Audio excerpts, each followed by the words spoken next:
பூரி ஜெகந்நாதர் வரலாறு. பூரி ஜெகந்நாதர் மரத்தில் எழுந்தருளிய விஷ்ணு. ஜெகந்நாதரின் அதிசய வரலாறு. ஜெகந்நாதா. இந்தியாவில் ஆண்டுதோறும் கோடிக்கணக்கான பக்தர்கள் தரிசிக்க விரும்பும் தலம் ஒடிசா மாநிலம் பூரி ஜெகந்நாதர் கோவில். ஏன் ஜெகந்நாதர் மரத்தால் செய்யப்பட்ட சிலையாக இருக்கிறார்? ஏன் அவருக்கு முழுமையான கைகளும் கால்களும் இல்லை? இதன் பின்னால் ஒரு அதிசயமான புராண வரலாறு உள்ளது. மன்னன் இந்திரத்யும்னனின் ஆசை. பண்டைய காலத்தில் இந்திரத்யும்னன் என்ற அரசன் திருமாலை நேரில் தரிசிக்க வேண்டும் என்று தீவிர பக்தியுடன் விரும்பினார். அப்போது நாரத முனிவர் அவரிடம், நீலமாதவன் என்ற திருவுருவத்தில் பகவான் ஒரு இரகசிய காட்டில் அருள் பாலிக்கிறார் என்று கூறினார்.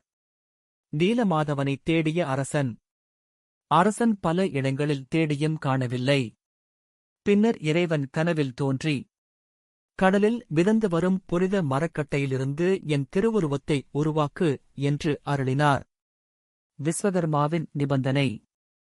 தேவதச்சரான விஸ்வகர்மா வயதான சிற்பியாக வந்து 21 நாட்கள் கதவைத் திறக்கக்கூடாது, யாரும் உள்ளே வரக்கூடாது என்றார்.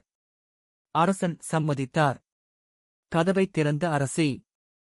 பல நாட்கள் எந்த சத்தமும் கேட்காததால் அரசி கவலையடைந்தார். கதவைத் திறந்தவுடன் விஸ்வகர்மா மறைந்துவிட்டார். அப்போது ஜெகந்நாதர், பலராமர், சுபத்ரா ஆகிய மூவரின் சிலைகள் முழுமையாக முடிக்கப்படாமல் இருந்தன. இறைவனின் அருள். அப்போது ஆகாயத்தில் இருந்து ஒரு தெய்வீக குரல் கேட்டது. இந்த உருவமே எனக்கு மிகவும் பிடித்தது. இனிமேல் இந்த வடிவிலேயே உலகம் என்னை வணங்கட்டும். அதனால் இன்றும் ஜெகந்நாதர், பலராமர், சுபத்ரா ஆகியோர் அந்த தனித்துவமான வடிவிலேயே வழிபடப்படுகின்றனர். ரத யாத்திரை. ஒவ்வொரு ஆண்டும் ஆஷாட மாதத்தில் 3 பெரிய ரதங்களில் ஜெகந்நாதர், பலராமர், சுபத்ரா எழுந்தருளி நகர்வலம் வருகிறார்கள். இந்த பூரி ரத யாத்திரை உலகின் மிகப்பெரிய ஆன்மீக விழாக்களில் ஒன்றாக கருதப்படுகிறது. நிறைவு.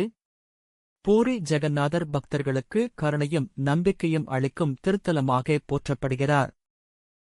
ஜெகந்நாதா என்று பக்தியுடன் அழைக்கும் அனைவருக்கும் இறையருள் கிட்டட்டும். ஜெகந்நாதா.